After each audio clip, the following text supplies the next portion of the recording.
Good afternoon. Please, everybody, be seated. Thank you. Before I begin, I want to address ongoing budget negotiations with congressional leaders. I'll be very brief. Speaker McCarthy and I have had several productive conversations, and our staffs continue to meet as we speak, as a matter of fact, and they're making progress. I've made clear time and again defaulting on our national debt is not an option.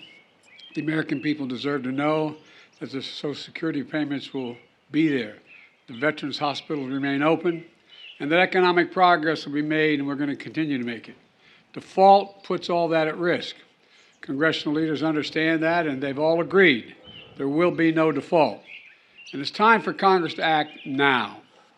Now, I want to be clear that the negotiations we're having with Speaker McCarthy is about the outlines of what the budget will look like, not about default. It's about competing visions for America. Under my administration, we've already cut the deficit by $1.7 trillion in our first 2 years, but Speaker McCarthy and I have a very different view of who should bear the burden of additional efforts to get our fiscal house in order. I don't believe the whole burden should fall on the backs of middle class and working class Americans. My House Republican friends disagree. Instead, Republicans passed a bill that would make huge cuts in important programs that millions of working and middle-class Americans count on. Huge cuts in the number of teachers, police officers, Border Patrol agents, and increased wait times for Social Security claims. And I won't agree to that. I put forward a proposal that will cut spending by more than $1 trillion that freezes spending for the next 2 years.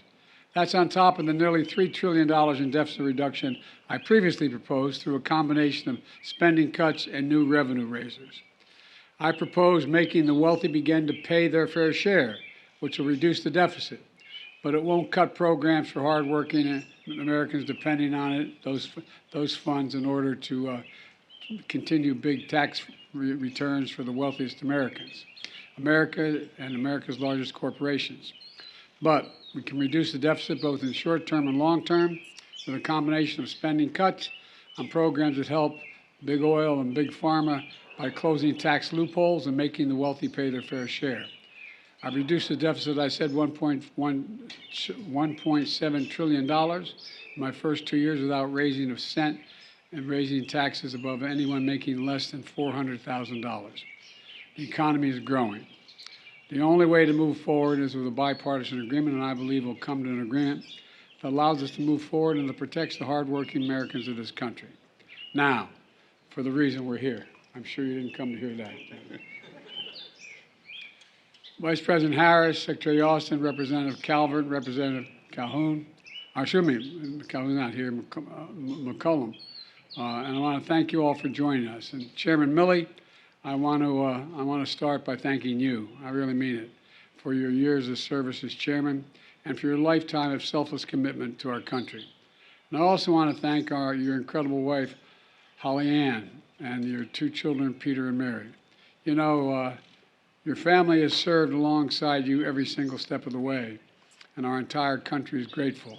As chairman, you've led our military through the most complex security environment our world has faced in a long, long time.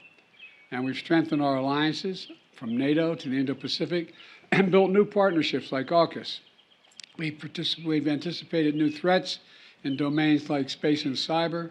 We've addressed challenges that transcend borders and responding to global pandemics by tackling the existential threat of climate change. We've ended the longest war in American history. We've continued to take terrorists off the battlefield, and we've rallied the world to stand with the brave people of Ukraine as they defend their freedom against Russian aggression. So through everything, Secretary Austin and I have had candid and direct counsel. I've valued his insight, and more than that, I've truly enjoyed working with you. I trust you completely, completely.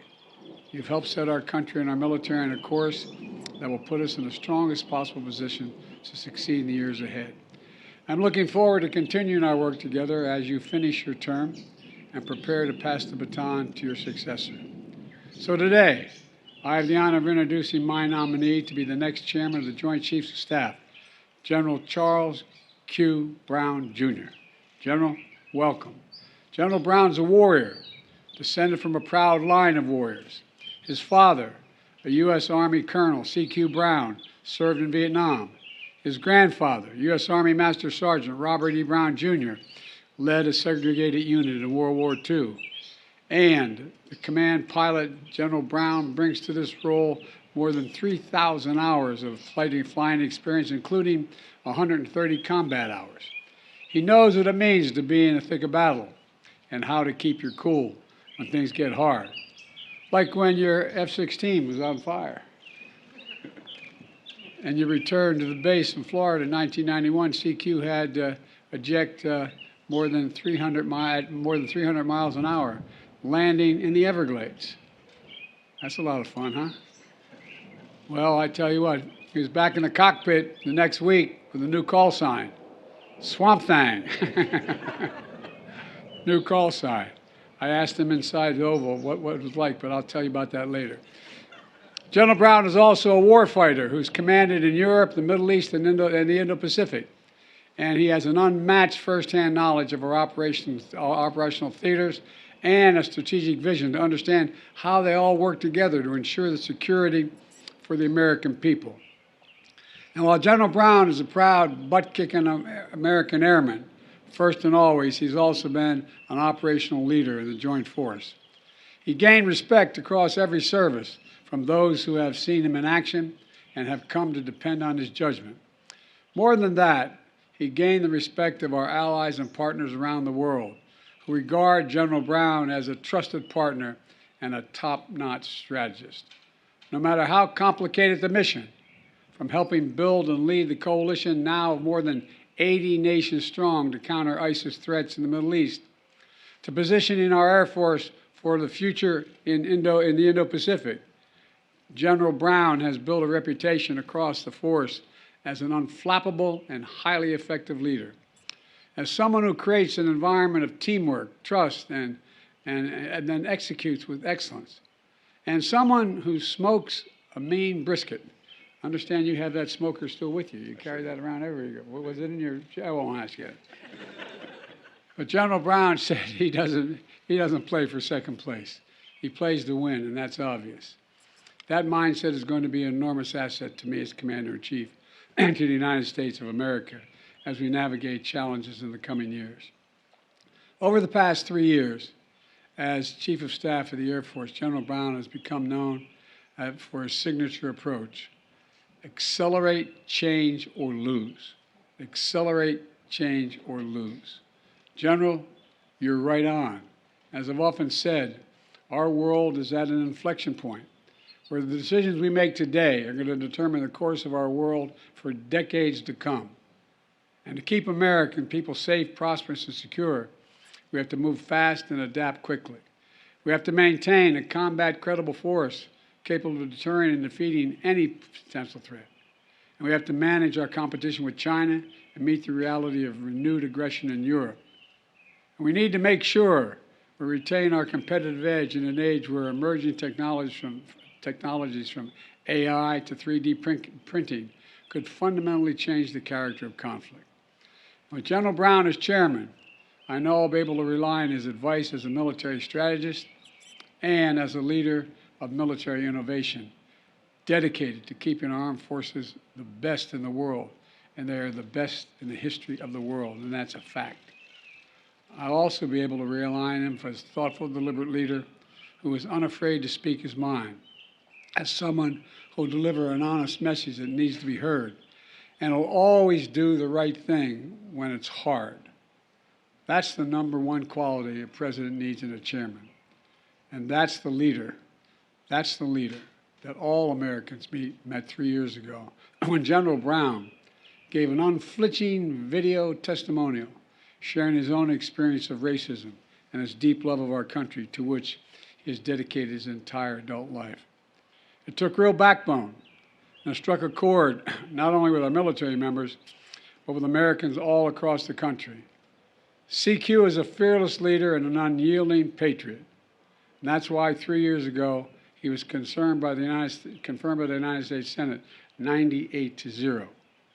I urge the Senate to once again confirm General Brown with the same overwhelming bipartisan support for his new role as chairman of the Joint Chiefs of Staff. I also want to recognize CQ's family, his wife, Shireen. She is here. Would you mind standing, Shireen? I know that's embarrassing you. Thank you. And his son, Sean and Ross. Throughout General Brown's stellar career in the Air Force, CQ and Shireen have always put family first. And they both know from their own experience growing up in military families that it's not just the person who wears the uniform who serves, the whole family serves, and the whole family sacrifices on behalf of the nation. Shireen, you and CQ are true partners in our dedication to the health and well-being of the women and men in uniform and their families. Five and Thrive, initiative that's doing important work to address the greatest issues affecting military families: child care, education, spousal employment, health care, and housing. And I know that Jill and I look forward to working even more closely with you on these issues through her Joining Forces initiative. Let me close with this. This year will mark the 75th anniversary of an integrated force and the 75th anniversary of women serving in the force and the 50th anniversary of the all-volunteer force. We're celebrating the root of our national strength, the most American of ideas, the most self-evident truth, that all women and men are created equal, and that no more powerful testament to this than the armed forces of the United States of America. The steps we've taken over the decades to harness the full diversity of our nation have grown our armed forces into the greatest fighting force, I'll say it again a second time, the greatest fighting force in the history of the world. And General Brown, you've been an essential leader in making our nation and our force even stronger. You've made history, and you have even made it as a Jeopardy clue. Did you know that? He made it as a Jeopardy clue, the Daily Double, no less. Well, so thank you, General Brown and Shireen and the whole family for being willing to take on this mission. And I can think of no one better suited or more qualified to lead our force through the challenges and responsibility ahead. And I look forward to having you at my side, advising me as the next chairman and helping keep the American people safe. And thank you all, and thank all the military in the audience here. Thank you for your service, and thank your families as well. And may God protect our troops. Thank you.